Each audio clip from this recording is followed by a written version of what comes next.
Good morning, folks. Welcome back to the Agent Box.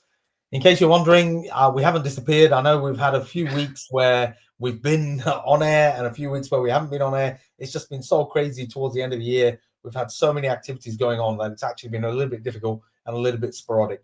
But we couldn't finish the year 2024 without a final episode from the Agent Box. And yep, you're right. This is the final episode for this year. It's not the final episode ever for Agent Box. We might have some changes in terms of how we do things next year, but we're certainly going to come back to you. But as the title says, yep, it's a season finale, if you like, with me, Shamgani, and of course my co-presenter Abir.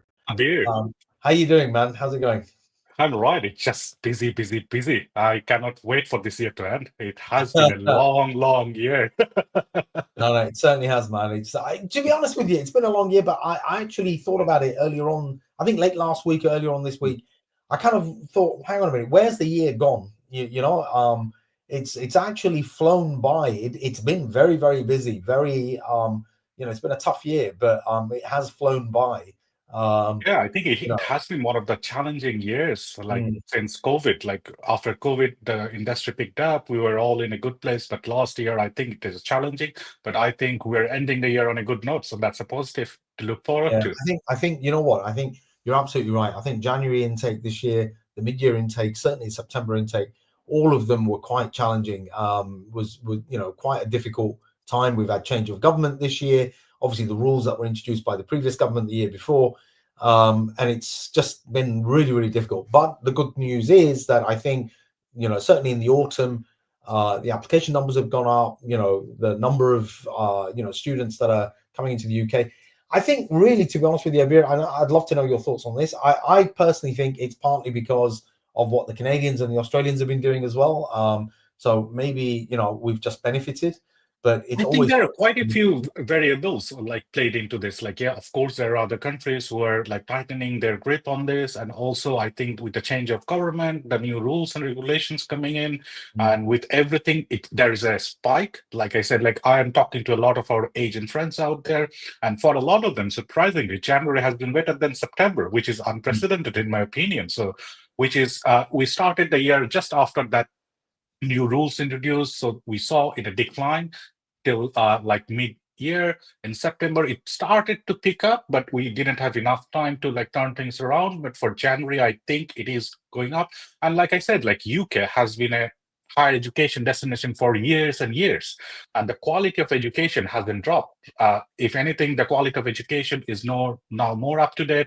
You can finish the course in a shorter time compared to other English-speaking destinations. The cost element is also there. So I think all in all, we are looking forward to a great year ahead.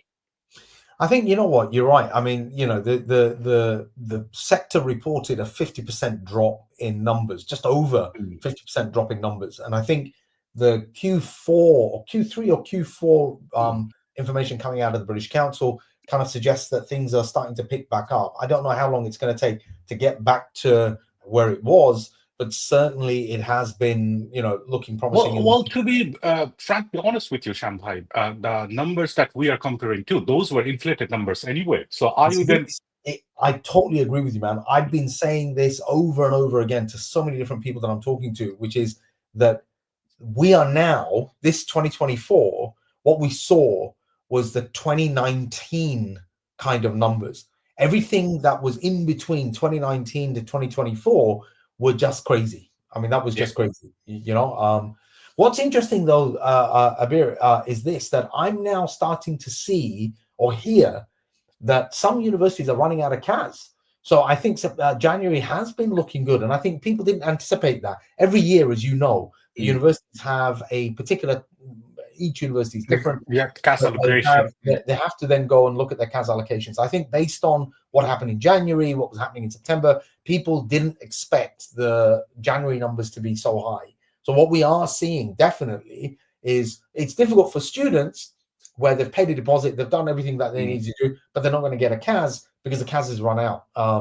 I don't think there's a lot of universities in that situation, but there are a few that I've certainly come across. I think this is a lesson learned for our Asian friends out there as well. So we have been talking about this a lot, that you have to plan ahead, get your things sorted, offer and CAS sorted earlier than expected, because if we keep it late and things like this will happen, and then the universities is going to get the students in the next intake, but we as an agent. Yeah, exactly. This is an important point, that from the university's perspective, financially they can probably cope to a certain degree, but they can always shift these students to the next intake that's coming up, even if that's in 6 months' time, 9 months' time.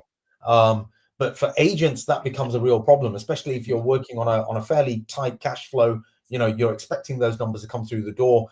Then it is difficult to then move it, and of course, managing the students' expectations. The students are all desperate to leave, and they're going to join their courses, and now all of a sudden you're telling them that, look, and this is something that is a bit of a challenge, that students tend to think of the payment as being and agents as well, that the payment is the biggest stumbler, that once I've made the payment, my God, now I'm king, I should have everything sorted out for myself.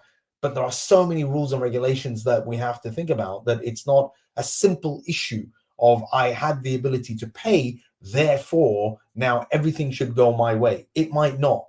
And I think we need to manage the students' expectations. And talking about regulations, there are quite a couple of universities, or even more, under UKVI radar as well, because of all the compliance and all the regulations that come into place as well. Look, this is like almost like, we are seeing an uplift in numbers coming up for January, but the fly in the ointment is the UKVI, reporting that they're looking into certain universities. And I think that is definitely because the new Labour government hasn't changed its position on the net migration figures. Let's not forget that, in Britain, there has been a conversation happening for years now on this net migration issue.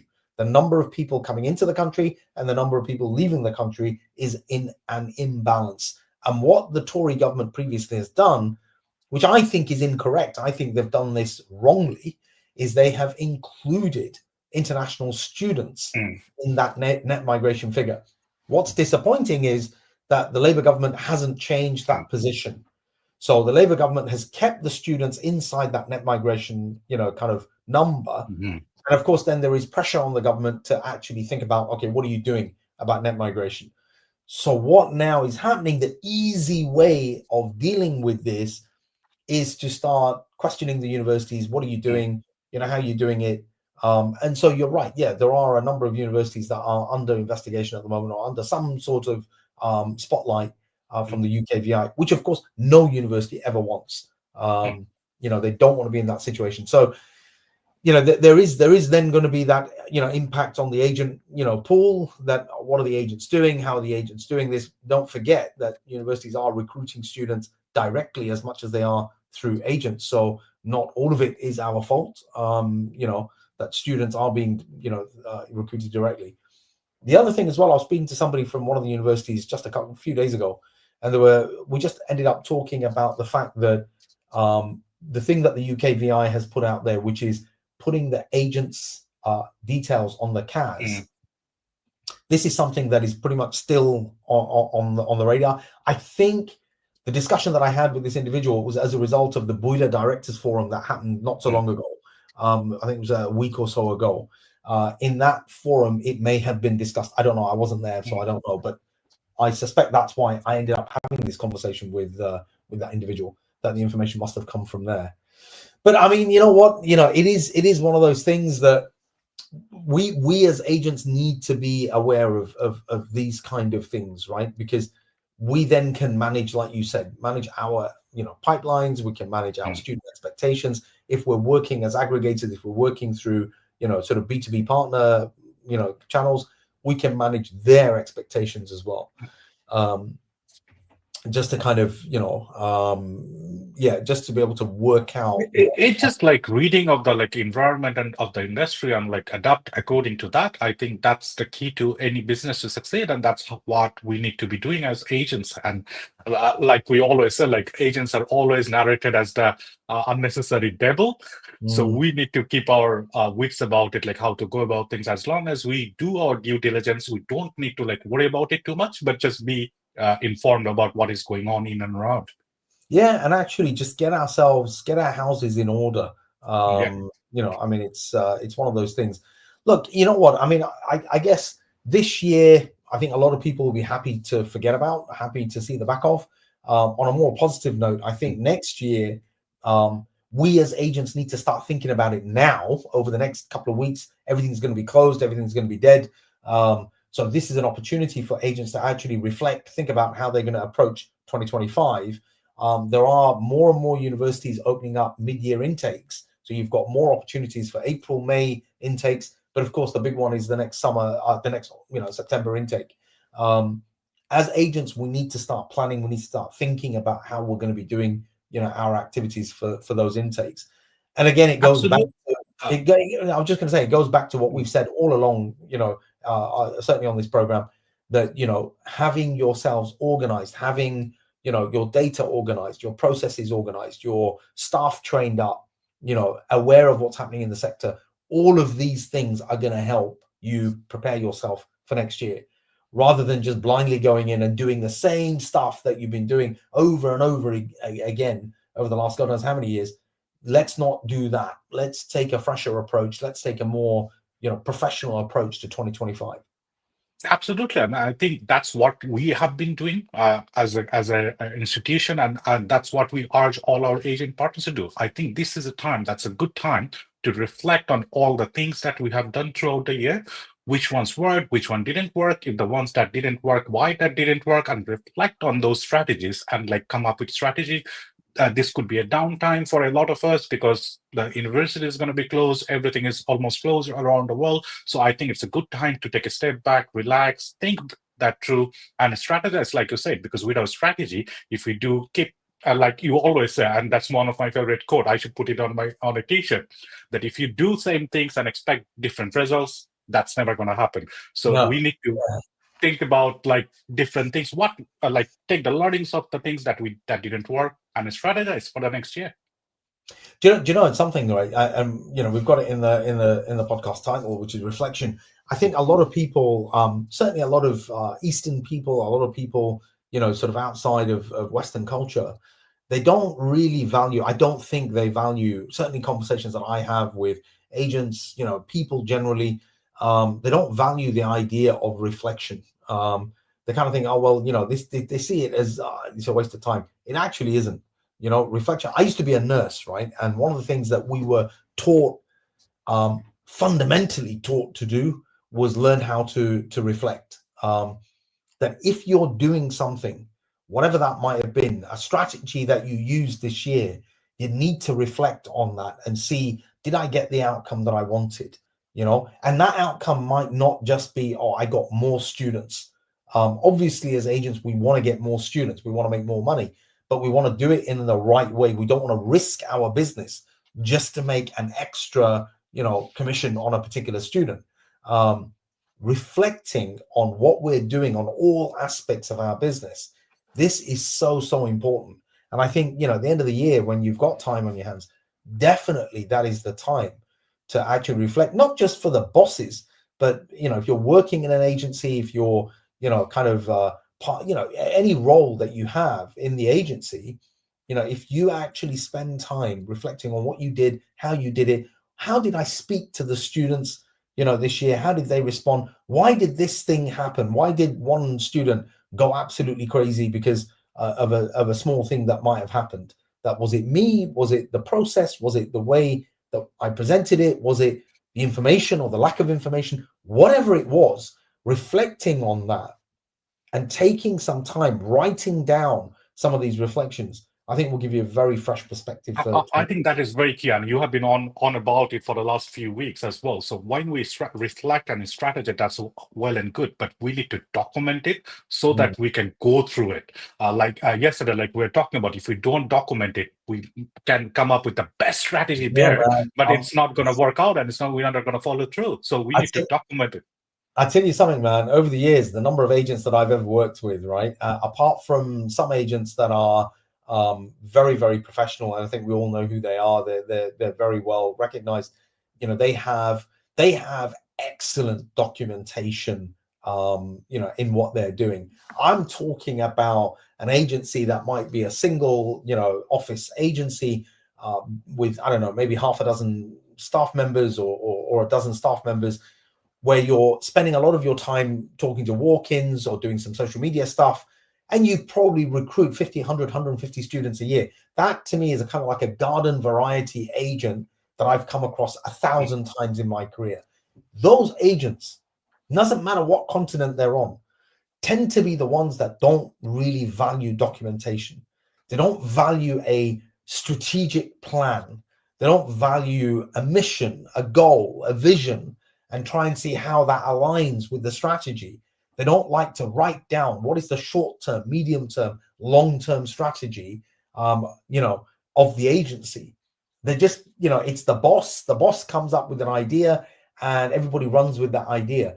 Even the boss needs to learn to write that stuff down, present it to the team in a way that has buy-in from the team. Because why is this a useful tool? Your university partners will absolutely love it. If I had agents that I was working with in my career who were able to present a plan for my university that was part of a broader plan that they had put down, oh my God, that would be like, hey, this is brilliant. And also something that you mentioned, we usually don't highlight that. So if I'm a boss and I'm coming in with a plan, I also need to sell it to my team members. So if we do not, so otherwise they will agree to it, but they will not full-heartedly do it.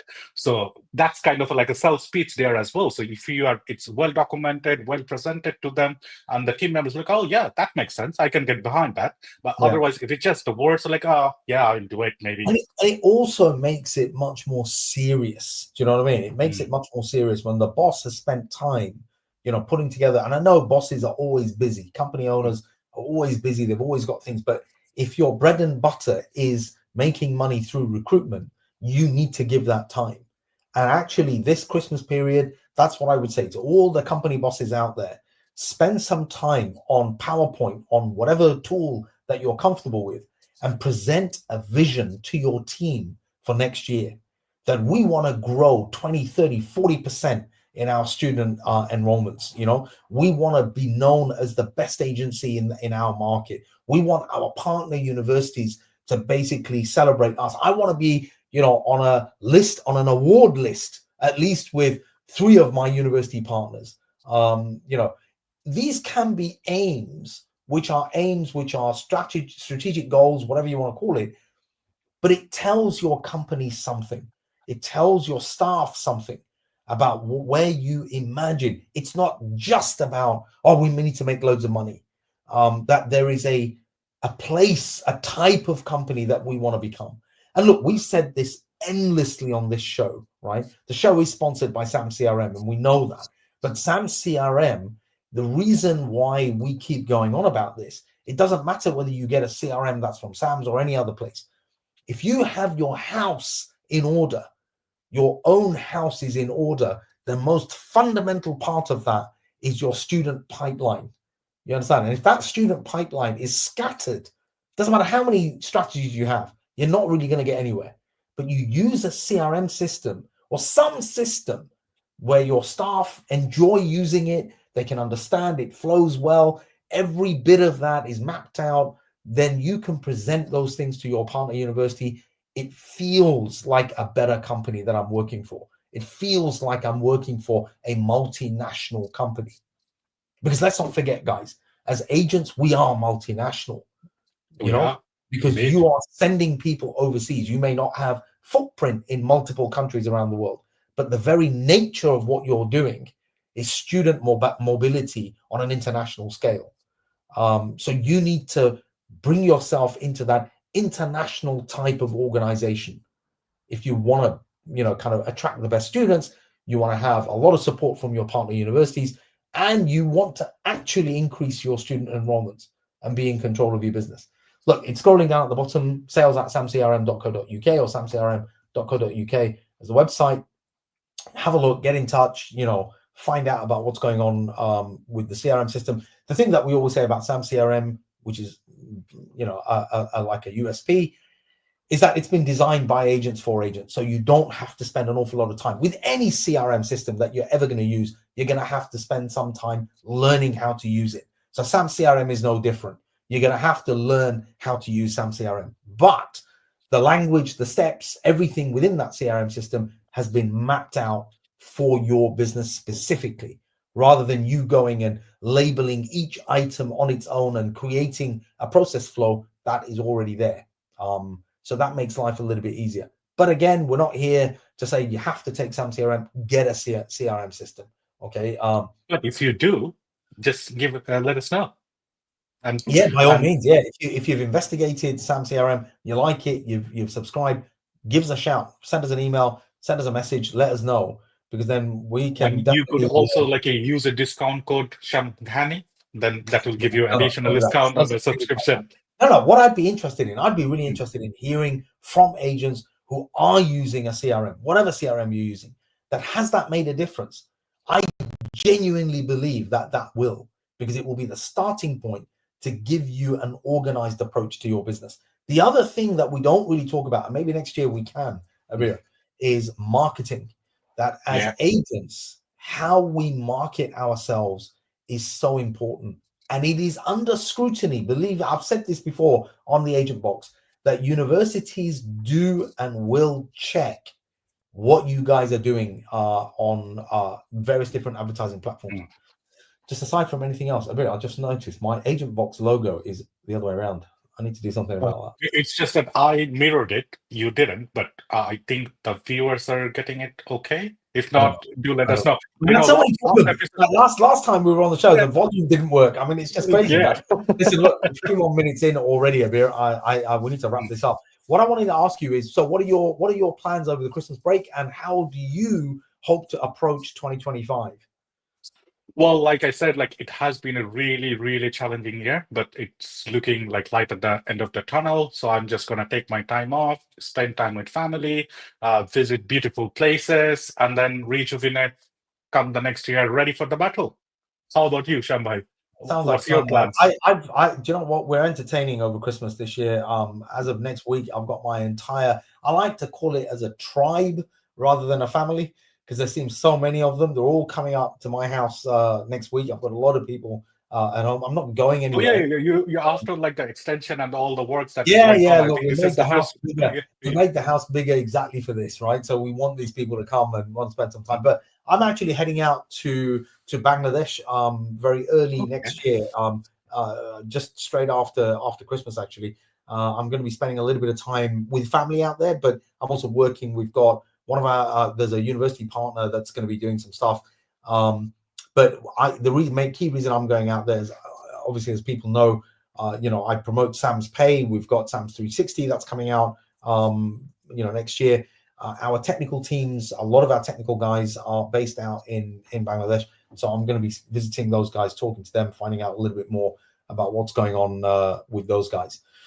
But listen, folks, look, 23 or heading towards 24 minutes in, I think we're going to bring it to a close. There's not an awful lot else that we can talk about. We'd like to wish everybody who's celebrating Christmas, wish you a very Merry Christmas. Though if you're not celebrating Christmas, then enjoy the time off, enjoy the break. I think in most countries, people are taking some time off at this time of year. Certainly in our business, universities are going to be closed as of tomorrow. So it's just hassling the students, getting through the CAS and cash shields and God knows what else. But, stay safe, enjoy, have a wonderful New Year celebration, no matter where you are in the world. And we will be back at some point next year. I'm not 100% sure at this moment whether we're going to be broadcasting on the first week back. We may well be, but watch this space. We'll get messages out to you guys in the normal way. And give us ideas. What do you want us to talk about? And if you want to participate, please feel free to get in touch. Absolutely. In the meantime, look, go and have a look at the Agent Box, online on YouTube and stuff. We've got previous episodes. If you haven't seen them, you can always email us. You can give us a call and get in touch, as Abir says, with any ideas or anything like that you'd like us to concentrate on next year. Maybe if you give us a couple of week head start, we can do some research. We can find out a little bit more about whatever topic you want to discuss, and then we can discuss it on the show. Even bring you on the show. With that said, Abir, thank you very much indeed for your time, mate, this year. Enjoy your holidays. No, it's a pleasure. And we'll see you again next year. We'll see you all again next year. Merry Christmas and a Happy New Year. See you next year. Take care, guys. Bye now.